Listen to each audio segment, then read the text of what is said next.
Mesdames et messieurs, bonjour. Vous êtes sur l'élan africain et je vous en remercie. Ce mardi 3 février 2026, le Premier ministre éthiopien Abiy Ahmed a déclaré devant le Parlement, l'Assemblée nationale de son pays, que l'Érythrée avait commis de crimes de masse en Éthiopie lors de la guerre du Tigré avec le TPLF. Vous le savez, la guerre qui a ravagé la région du Tigré de 2020 à 2022, l'Éthiopie s'était fait aider par l'Érythrée. Donc l'armée érythréenne était venue prêter main forte aux troupes éthiopiennes pour combattre l'insurrection dans la région du Tigré. Vous savez, le TPLF, justement, c'est ce mouvement qui milite pour l'indépendance de la région du Tigré. Et justement, cette guerre menée depuis 2020 jusqu'à 2022, au moment où l'accord de paix a été signé à Pretoria, en Afrique du Sud, il y a eu cette guerre terrible qui aurait fait plus de 400 000 morts. Mais justement, depuis la fin de cette guerre atroce, les relations entre l'Éthiopie et l'Érythrée se sont dégradées. D'où justement les propos du Premier ministre Abiy Ahmed qui, devant l'Assemblée nationale, a tenu ses propos. Des propos quand même très graves. C'est une accusation terrible.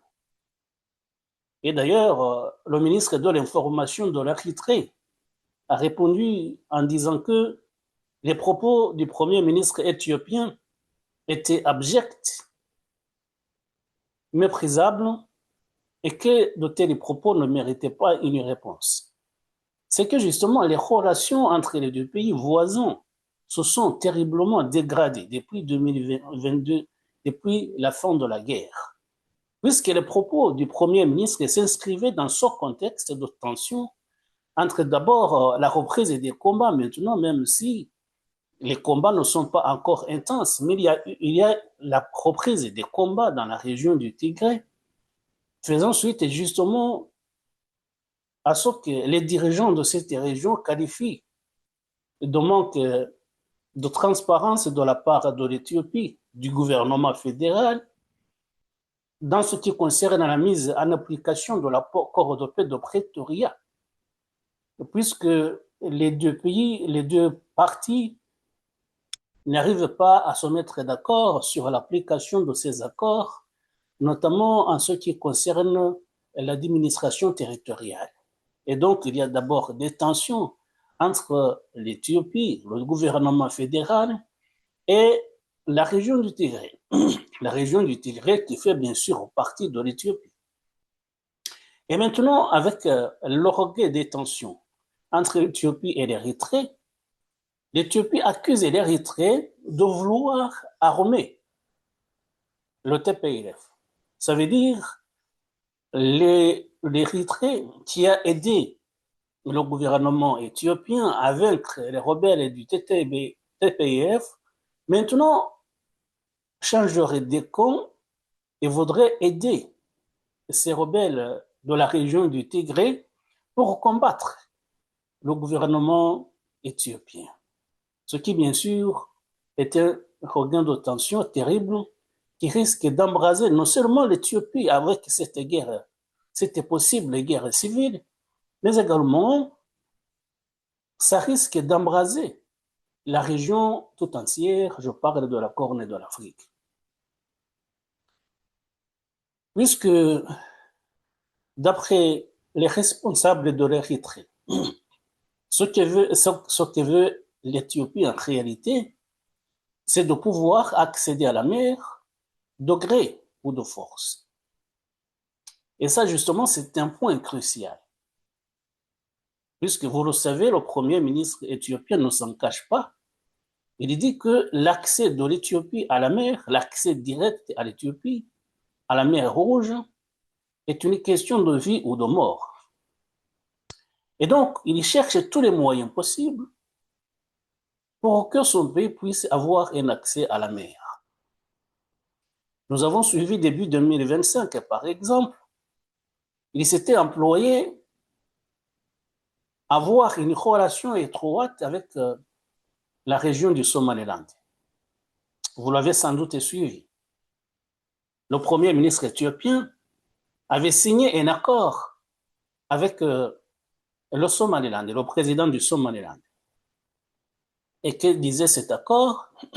Le Somaliland mettait à disposition de l'Éthiopie un port de 20 km² sur, bien sûr, la mer Rouge, et en échange, l'Éthiopie acceptait de reconnaître le Somaliland comme un pays souverain, ce qui a provoqué l'ire de la Somalie, puisque, bien sûr, la Somalie considère le Somaliland comme faisant partie intégrante de son territoire. Or, si l'Éthiopie reconnaissait le Somaliland comme un État indépendant, ça veut dire que cela violait d'abord le droit international en reconnaissant un territoire qui, à l'époque, maintenant il y a un pays qui l'a reconnu, qui à l'époque n'était reconnu par aucun autre État au monde, et même si le Somaliland s'administre de façon autonome, dispose de ses institutions, de sa monnaie, mais juridiquement parlant, dans le cadre du droit international, c'est un territoire de la Somalie.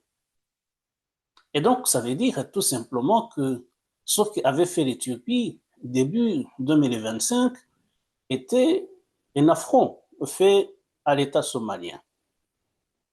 Et d'ailleurs, la Somalie, les autorités somaliennes avaient menacé de recourir aux armes. Cela aurait provoqué, bien sûr, encore une fois, une guerre terrible entre les deux pays. Heureusement, les choses se sont arrangées entre Mogadiscio et Addis Abeba sous la médiation de certains pays étrangers. Et maintenant, la Somalie avait accepté de vouloir comment aider l'Éthiopie à avoir un accès direct à la mer. Mais cela ne s'est pas arrêté là, justement, puisque la promesse de la Somalie n'a pas été, jusqu'à présent, la promesse de la Somalie n'a pas été mise en application. Ce qui pousse l'Éthiopie à chercher d'autres moyens pour que le pays puisse accéder à la mer. Il fait comment alors? C'est ça qui provoque les suspicions de l'Érythrée. L'Érythrée dit en réalité que l'Éthiopie cherchait à envahir son territoire pour accéder à la mer. Et vous le savez justement, si l'Éthiopie veut accéder à la mer, soit c'est par la force, et dans ce cas-là, en violant le droit international, en envahissant d'autres pays, ou bien le pays cherche comment avoir des relations apaisées avec les voisins qui l'empêchent d'accéder à la mer. En réalité, quand on voit la carte, on voit que, en fait, si l'Éthiopie n'accède pas à la mer, d'abord, au nord, il y a l'Érythrée, au centre, il y a Djibouti, et au sud, il y a la Somalie. Et le choix du Premier ministre, au départ, c'était porté justement sur le Somaliland. Or, le Somaliland, justement, ça a été un mauvais choix, puisque cela a provoqué des tensions diplomatiques avec le pays voisin qu'est la Somalie. Et maintenant donc, on voit mal, il y a 3 semaines, le Premier ministre éthiopien, Abiy Ahmed, était à Djibouti. Il a été bien accueilli. On n'a pas dit que Djibouti acceptait de faciliter l'accès à la mer à l'Éthiopie, mais peut-être aussi cela aurait pu être au menu des discussions. Mais de toutes les façons, ça veut dire que si la force doit être utilisée, ce ne sera pas contre Djibouti, parce qu'on a vu les deux pays entretiennent des relations cordiales. Et donc, si la Somalie maintenant, avec le Somaliland, le projet a échoué, si on peut parler d'un échec, puisque les deux pays se sont arrangés diplomatiquement avec la médiation de la communauté internationale, il reste peut-être l'Érythrée. Et ce sont justement là les inquiétudes d'Asmara. Puisque on se souvient que pendant longtemps, l'Érythrée faisait partie de l'Éthiopie. Au terme d'une guerre civile sanglante qui a duré plusieurs années, l'Érythrée a accédé à son indépendance. Et justement, c'est avec l'accès de l'Érythrée à l'indépendance que l'Éthiopie a perdu son accès à la mer. Parce qu'avant, lorsque l'Érythrée faisait partie de l'Éthiopie, le pays, bien sûr, qui comptait l'Érythrée comme territoire, avait un accès direct à la mer Rouge. Et donc, ça veut dire que pour les autorités éthiopiennes, l'Érythrée est en partie responsable de son enclavement, puisque le pays est enclavé. Et c'est justement ce problème que veut résoudre le Premier ministre Abiy Ahmed. Et on voit mal maintenant comment pacifiquement il peut y arriver. Et s'il utilise la force, ce sera peut-être contre l'Érythrée. Et c'est ça qui suscite les inquiétudes des uns et des autres. Et donc, si l'Érythrée attaque, ou si, disons, l'Érythrée veut aider les rebelles du TPLF, ça veut dire c'est pour en partie vouloir anticiper. Ça veut dire couper les ailes de l'Éthiopie en vue de l'empêcher de s'attaquer à son territoire dans cette obsession du Premier ministre d'accéder à la mer. Donc, c'est une inquiétude à avoir.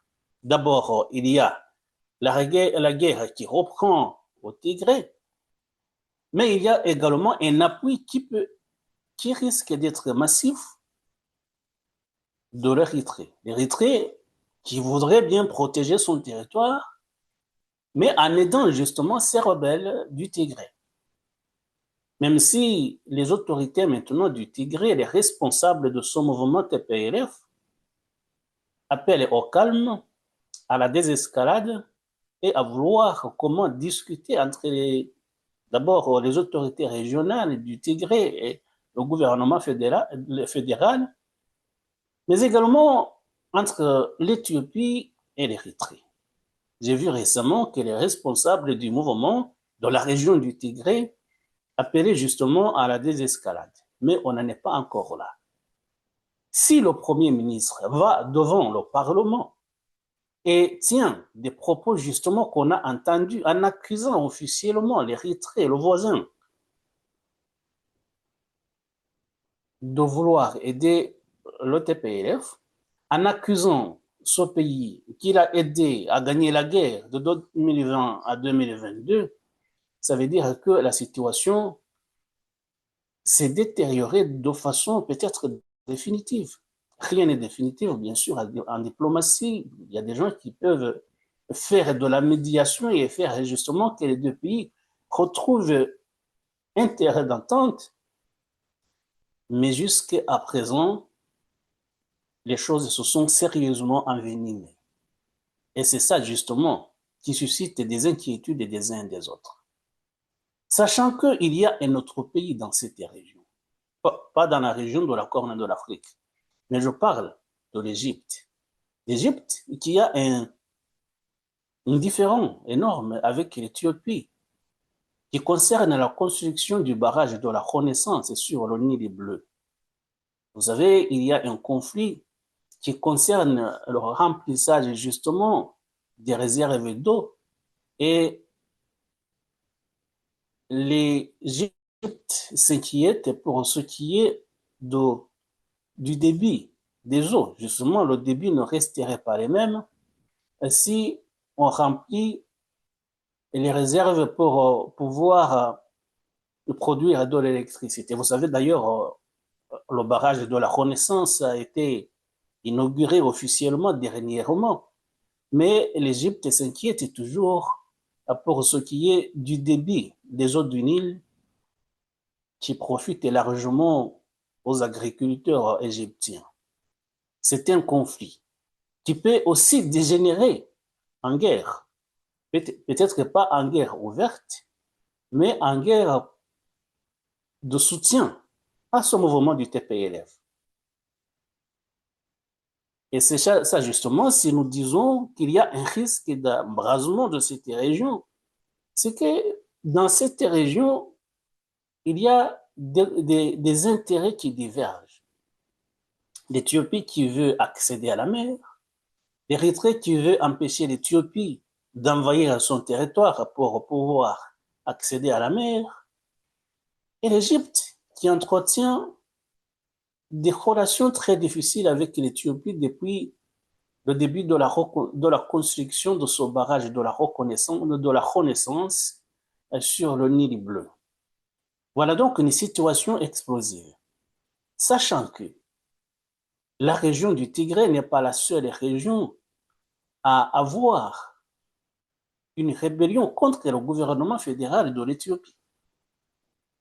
Puisque nous avons suivi la guerre qui a commencé en 2020, qui s'est terminée avec un accord de paix en 2022. Mais il y a également une autre région qui connaît une insurrection énorme, dont on ne parle pas souvent d'ailleurs, la région d'Amhara. La région d'Amhara, c'est une région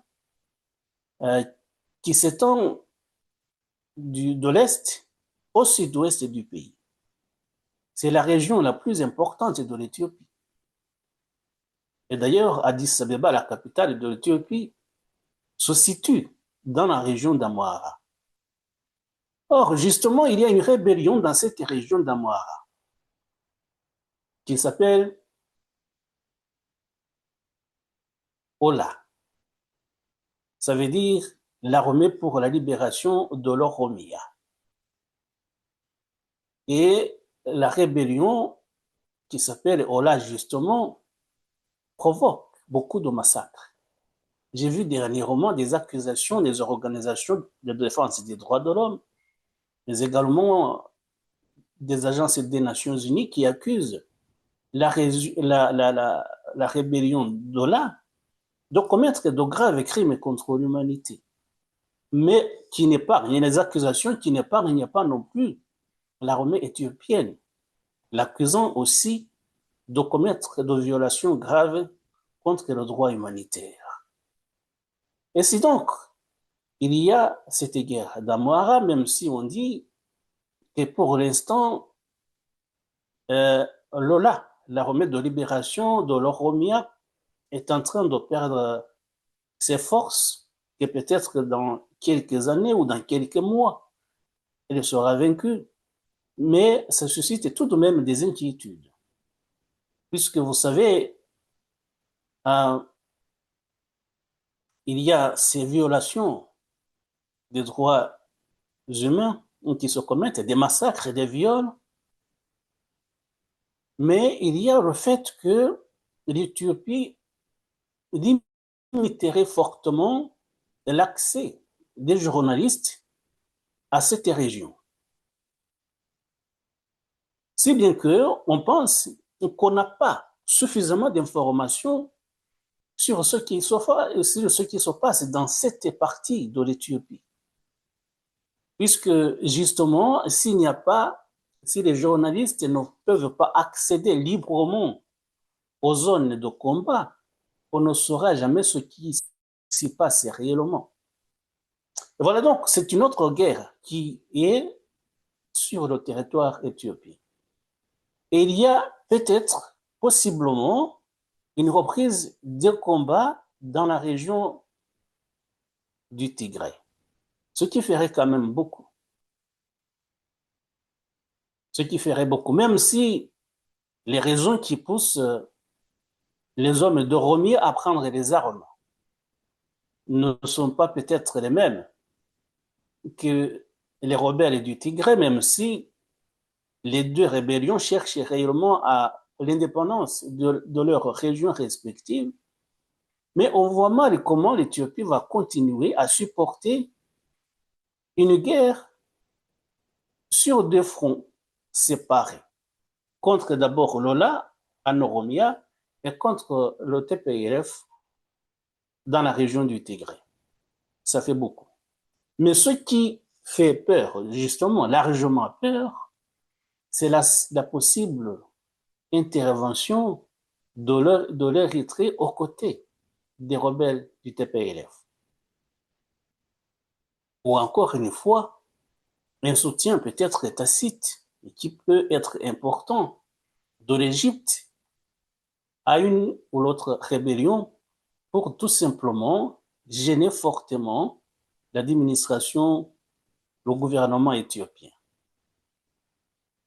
Et il y a également peut-être le conflit qui a été gelé, qui était un conflit naissant entre l'Éthiopie et la Somalie au sujet justement de la reconnaissance par l'Éthiopie du territoire du Somaliland comme un État souverain.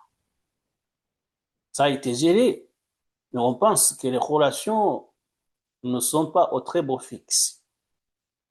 Donc, on ignore pour l'instant le rôle que peut jouer la Somalie dans le conflit éthiopien, soit en Oromia, soit au Tigré. Et tout ça, justement, ça fait beaucoup. Sachant que l'Éthiopie est le pays qui abrite maintenant, depuis le début, le siège de l'Union africaine. Ce que je veux dire par là, c'est que l'Union africaine devrait jouer un rôle important dans la résolution de cette crise régionale. D'abord, en essayant de réconcilier l'Érythrée et l'Éthiopie, mais également en voyant comment, au niveau interne, des problèmes se résolvent entre la région du Tigré et le gouvernement fédéral, et entre le gouvernement fédéral et les rebelles de l'Ola en Oromia.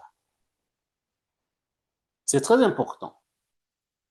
Sinon, s'il y a une guerre qui éclate sous les yeux de la communauté internationale, ce sera un échec énorme. Ce sera un échec énorme et ce conflit peut avoir des répercussions jusque dans les coins retirés du continent africain. Pourquoi? Parce que justement, d'abord, l'Éthiopie abrite le siège de l'Union africaine, c'est très important. Je vois mal comment les réunions de leur organisation pourraient se tenir, des assemblées générales, etc., sur un territoire où il y a un tel conflit, ça c'est un. Et puis, les pays africains pourraient être amenés à choisir une partie entre l'Éthiopie et l'Érythrée. D'autres pays, justement, je citais l'Égypte par exemple, pourraient être tentés de soutenir des rébellions, ou peut-être qu'il y aurait d'autres rébellions naissantes. Tout ça, ça fait quand même beaucoup. Et pour éviter tout cela, justement, j'appelle l'Union africaine à jouer un rôle massif, important, mais visible pour dénouer et pour résoudre ce conflit entre l'Éthiopie et l'Érythrée. Essayer de réconcilier encore davantage l'Éthiopie et la Somalie. La visite du Premier ministre éthiopien à Djibouti il y a 3 semaines a été importante, puisque le président de la Commission de l'Union africaine, justement, est de nationalité djiboutienne, c'est très bien. Et le président de Djibouti, on l'a vu, entretient de très bonnes relations avec le Premier ministre éthiopien. Mais Djibouti est l'allié de l'Éthiopie dans cette région. Ça veut dire que Djibouti pourrait avoir des difficultés également avec l'Érythrée.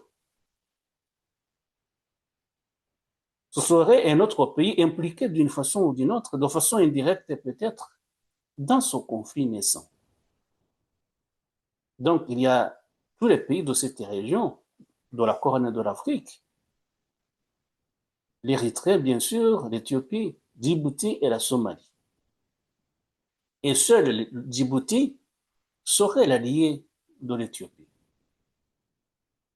Je pense qu'on n'en est pas encore au stade d'en arriver au combat intensif, mais les informations qui circulent maintenant disent est que les combats ont repris dans la région du Tigré. Et les combats ont repris dans la région du Tigré avec la participation, peut-être pas encore visible, de l'Érythrée. Et justement, ça veut dire, ce n'est que le début, mais il faudrait que les uns et les autres, d'abord je parle de l'Union africaine, mais également de la communauté internationale de façon générale, voient comment résoudre ce conflit avant qu'il ne soit trop tard. En tout cas, c'est ce que nous souhaitons et j'espère que peut-être même si ce n'est pas encore annoncé officiellement, mais j'espère qu'il y a des tractations qui se déroulent peut-être en coulisses pour essayer de désamorcer les tensions et de permettre aux Éthiopiens de ne pas encore une fois connaître de violence comme ça a été le cas dans le passé. Il faut que la paix règne et c'est d'ailleurs pour cela que l'Union africaine existe et c'est pour cela que les Nations unies existent. Et voilà, mesdames et messieurs, c'est juste ce que nous voulions dire aujourd'hui. Merci de nous avoir prêté attention et à très bientôt pour d'autres sujets. Au revoir.